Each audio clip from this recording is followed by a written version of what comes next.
কুল্লু নাফসিন যায়িকাতুল মাউত, সমস্ত আত্মা, সমস্ত প্রাণ আল্লাহ তাআলা বলেন মৃত্যুর স্বাদ গ্রহণ করুন, মৃত্যুর স্বাদ গ্রহণ।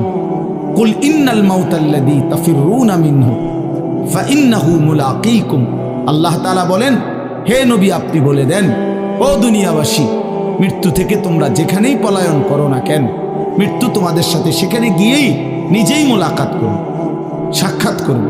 তুমি ডাকতে হবে না, মৃত্যু নিজেই আসো, মৃত্যু নিজেই আসো। আইনামা তাকুনু ইউদরিকুমুল মাউতু ওয়ালাউ কুনতুম ফি বুরুজিন মুশাইয়াদা। আল্লাহ বলে, তুমি যদি এমন একটা বিল্ডিং বানাও, ঘর বানাও, যে ঘরটা অনেক উঁচা, যে ঘরটার উপর দিয়া কেউ ভিতরে ঢুকতে পারবে না, যে ঘরটার মধ্যে একটা ছিদ্র নাই, একদম আটকানো, তো এরকম একটা ছিদ্রবিহীন সুউচ্চ ঘরও যদি তুমি বানিয়ে তার ভেতরেও তুমি আশ্রয় নাও, তো ইউদরিকুমুল মাউতু, মৃত্যু তোমার সেখানেই পৌঁছবে, তোমার সেখানেই পৌঁছবে।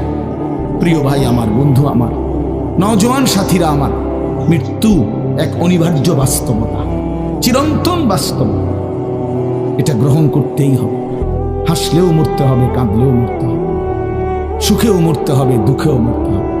রাজপ্রাসাদ আর অট্টালিকার মানুষটাও মরে যাবে, জীর্ণ কুটিরে যে লোক থাকে, হ্যাঁ, সেই লোকটাকেও মরতে হবে। জীবনে কোনোদিন দুঃখ দেখে নাই যে সেও মরে যাবে, জীবনে কোনোদিন সুখ দেখে নাই যে সেও মরে যাবে, সব মরে যাবে। এটাই সত্য, এটাই বাস্তবতা। অতএব মৃত্যু এক অনিবার্য বাস্তবতা, এটা গ্রহণ করতেই হবে। এটা যদি আমরা মনে রাখি, আমাদের জীবন অনেক সুন্দর হতো, অনেক সুন্দর হতো।